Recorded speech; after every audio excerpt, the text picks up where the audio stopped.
A day after Russia vowed to draw down some of its troops around Kyiv, there's been no let-up in the bombardment across Ukraine. New strikes have rocked civilian areas in the north and the southeast. The U.S. said that Russia started to reposition fewer than 20% of its forces arrayed around the capital. But officials caution that Moscow is expected to redeploy them elsewhere. Meantime, various reports say new U.S. intelligence suggests that Putin's military and intelligence aides have misinformed him on Ukraine, adding to tension inside the Kremlin. Ali Rogan begins our coverage. Russia said it would scale back its offensive, but the destruction overnight tells a different story. Yesterday, Russians have publicly stated that they are decreasing their offensive and activities towards Chernihiv and Kyiv directions. Do we believe this? Of course not. Attacks against key infrastructure also continue. In the western city of Khmelnytsky, 3 strikes hit a fuel storage facility. Further south, heavy shelling continued in the southern, separatist-controlled city of Donetsk. The separatists blamed Ukraine. I was just sitting on the couch and bang, the window glass popped. The frames came off. I didn't even understand what happened. It all happened as Russia claimed it would refocus its campaign in the eastern Donbas region. But Russian losses continue to mount. And today, Secretary of State Antony Blinken said President Putin was being misled about Moscow's military performance. One of the Achilles heels of autocracies is that you don't have people in those systems who speak truth to power or who have the ability to speak truth to power. And I think that is something that we're seeing in Russia. U.S. and British officials believe it is likely that Russia will divert more troops to the Donbass. But as troops move away from Kyiv, airstrikes will continue. It's extremely sad. It's extremely unjust. And again, you're feeling it's not only the struggle for these pieces of land where you grew, it's the struggle for what will be the rules on which we are building our free world.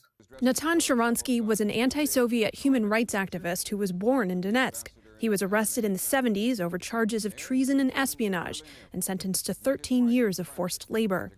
After his release in 1986, he was allowed to move to Israel in a prisoner swap, where he became a politician. Now he's an advocate, visiting Washington for meetings with Jewish leaders and lawmakers. He says the Ukrainians tell him they are skeptical of talks, but still want to sit down with Putin. They're very suspicious that Russians are only trying to gain the time because they found that their military concept is not working. They want very much that there will be direct conversation between Putin and Zelensky because they believe that all the real rational arguments are on their side. But do they really believe that what will solve the problem? No, they believe only that the Russian force has to be answered by the force. And that's why they are praying, begging, asking, appealing to the West, give us the weapons to fight. Presidents Biden and Zelensky spoke today, including about the weapons the U.S. has already provided. The U.S. says those arms have had, quote, critical effects on the conflict. Mr. Biden also pledged to give an additional $500 million in aid. And diplomacy continued in Turkey, but with little progress towards peace. Ukraine submitted its requests, including a pledge to renounce its bid to join NATO if Russia withdraws its troops, in exchange for NATO-style security guarantees, and a 15-year negotiation period on the status of Crimea, which Russia annexed in 2014. Kremlin spokesman Dmitry Peskov said the list was a good start, but that the path to peace remained long.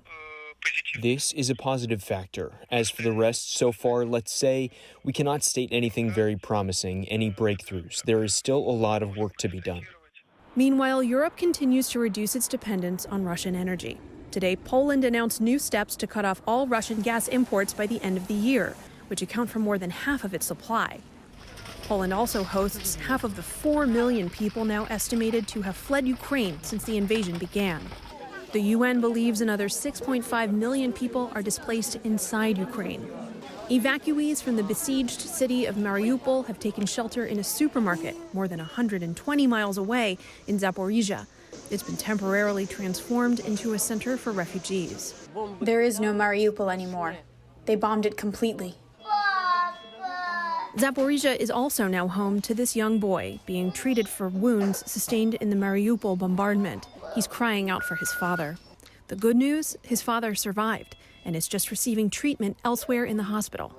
But as negotiators talk and bombs fall, there will be many more families waking up to tragedy. For the PBS NewsHour, I'm Allie Rogan.